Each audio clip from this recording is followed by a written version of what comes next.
अहमदुहु व नुसल्ली अला रसूलिल करीम अम्मा बाद फ़अऊज़ु बिल्लाहि मिनश शैतानिर रजीम बिस्मिल्लाहिर रहमानिर रहीम सुब्हानल्लज़ी अस्रा बिअब्दिही लैलन मिनल मस्जिदिल हराम इलल मस्जिदिल अक़सा सदक़ल्लाहुल अज़ीम। मुहतरम हज़रात और हाज़रीन जलसा, आज के इस मुबारक जलसे में मेरी तकरीर का मौजू है हुज़ूर सल्लल्लाहु अलैहि वसल्लम के मिअराज।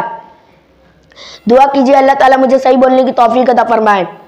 मोहतरम हज़रात, जब ताइफ के लोगों ने आप सल्लल्लाहु अलैहि वसल्लम का मजाक उड़ाया, आप सल्लल्लाहु अलैहि वसल्लम को गालियाँ दी, आप सल्लल्लाहु अलैहि वसल्लम को पत्थरों से जख्मी किया, आप सल्लल्लाहु अलैहि वसल्लम का खून बहाया और आप सल्लल्लाहु अलैहि वसल्लम को गालियाँ दी, तो आप सल्लल्लाहु अलैहि वसल्लम का दिल बहुत दुखा और आप सल्लल्लाहु अलैहि वसल्लम को सदमा हुआ। इसी सदमे और तकलीफ को बुलाने के लिए और आप सल्लल्लाहु अलैहि वसल्लम के दिल को सुकून पहुंचाने के लिए अल्लाह ताला ने आप सल्लल्लाहु अलैहि वसल्लम को मिअराज कराया, यानी रात के थोड़े से हिस्से में अपने पास सातवें आसमान पर बुलाया और आप सल्लल्लाहु अलैहि वसल्लम से कलाम फरमाया, जिसका मुख्तसर वाक़या मैं आप हज़रात के सामने बयान करने के लिए खड़ा हुआ हूँ। तो दिलों के कानों से सुनिए। वाक़या कुछ इस तरह है। मिअराज की रात हुज़ूर सल्लल्लाहु अलैहि वसल्लम हज़रत उम्मे हानी रज़ियल्लाहु अन्हा के घर में थे। वहाँ पर हज़रत जिब्राईल अलैहिस्सलाम तशरीफ़ लाए और आप सल्लल्लाहु अलैहि वसल्लम को हतीम मिले गए और आप सल्लल्लाहु अलैहि वसल्लम के सीने मुबारक को खोला और आप सल्लल्लाहु अलैहि वसल्लम के दिल को जमजम के पानी से धोया। फिर एक सोने का बर्तन हाजिर किया जो एक ईमान और हिकमतों से भरा हुआ था, वो सब आप सल्लल्लाहु अलैहि वसल्लम के सीने मुबारक में डाल दिया। फिर बुर्राक हाजिर किया जो एक सफेद रंग का जानवर था, उसकी रफ्तार इतनी तेज थी कि आखिरी निगाह पर उसका पहला कदम पड़ता था। हुजूर सल्लल्लाहु अलैहि वसल्लम उस पर सवार हुए और मस्जिदुल अक्सा फिलिस्तीन तशरीफ ले गए।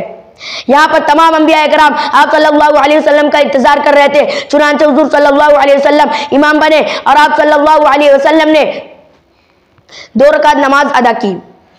फिर उसके बाद में हज़रत जिब्राईल अलैहिस्सलाम ने रफ़रक़ नाम की एक सवारी पेश की। हुजूर सल्लल्लाहु अलैहि वसल्लम उस पर सवार होकर आसमान की तरफ चले। दुनियावी आसमान यानी दुनिया का पहला आसमान आया। पहले आसमान पर पहुंचे तो हज़रत आदम अलैहिस्सलाम से मुलाकात हुई। फिर आगे बढ़े दूसरे आसमान पर पहुंचे तो हज़रत ईसा अलैहिस्सलाम से मुलाकात हुई। फिर आगे बढ़े तीसरे आसमान पर पहुंचे तो हज़रत यूसुफ अलैहिस्सलाम से मुलाकात हुई। फिर आगे बढ़े चौथे आसमान पर हज़रत इदरीस अलैहिस्सलाम से मुलाकात हुई। फिर आगे बढ़े पांचवें आसमान पर हज़रत हारून अलैहिस्सलाम से मुलाकात हुई।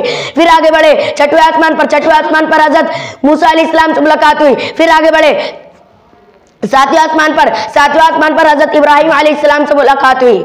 हर आसमान पर नबियों ने आपको मुबारकबाद दी और आपको खुश आमदी कहा। आप सल्लल्लाहु अलैहि वसल्लम ने बैतुल मामूर भी देखा और तमाम अजीब बातें देखी। फिर अल्लाह ताला ने आपको मिअराज में 3 तोहफे अता फरमाए। पहला 5 वक्त की नमाज, दूसरा सूरह बकरा का आखिरी रुकू, तीसरा शिर्क के अलावा हर गुनाह की माफी। हुजूर सल्लल्लाहु अलैहि वसल्लम ने अर्श में अल्लाह के अर्श में जन्नत और दोज़ख भी देखे।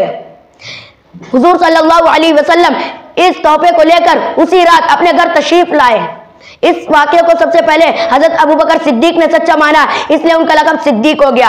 आखिरी में मैं अपने शायर पर एक शायर पर अपनी तकरीर खत्म करता हूँ कि मिअराज को जब सरकार चले खुशियों से मलाइक यूं बोले, मिअराज को जब सरकार चले खुशियों से मलाइक यूं बोले, खुद रब ने बुलाया है जिनको मेहमान वो आने वाले हैं। अल्लाह ताला हम सबको और आपको भी हुजूर सल्लल्लाहु अलैहि वसल्लम की सच्ची पक्की मोहब्बत अता फरमाए। वमा अलैना इल्लल